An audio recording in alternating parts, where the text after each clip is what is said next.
Hello student, आज हम लोग टेरिडोफाइट्स पढ़ रहे हैं। टेरिडोफाइटा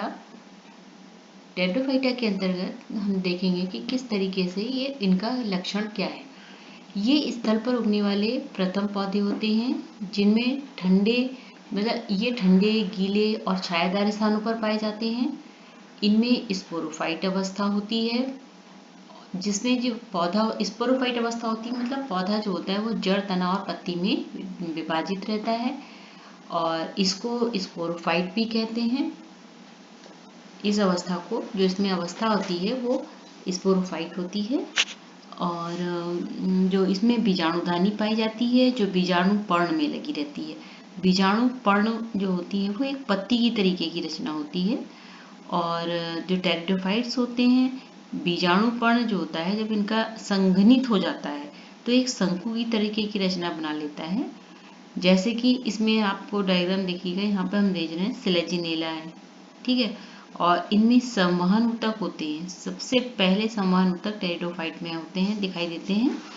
और जैसे कि जाइलम, संवहन ऊतक तो मालूम ही है, जाइलम एंड फ्लोएम होता है। और इनकी जो गैमेटोफाइट अवस्था होती है उसमें नर और मादा अंग होते हैं, जिन्हें हम लोग पुंधानी और स्त्रीधानी कहते हैं। पुंधानी जो होता है उससे पुंगड़ू निकलते हैं और स्त्रीधानी से मतलब पानी के द्वारा स्त्रीधानी के मुंह में चले जाते हैं। स्त्रीधानी जो होती है उसमें अंडे से नर संलग्न करता है और युग्मनज बनाता है, जिसे स्पोरोफाइट बनता है। अब यहाँ से स्पोरोफाइट अवस्था शुरू होती है, जो कि टेरिडोफाइटा की प्रभावी अवस्था होती है।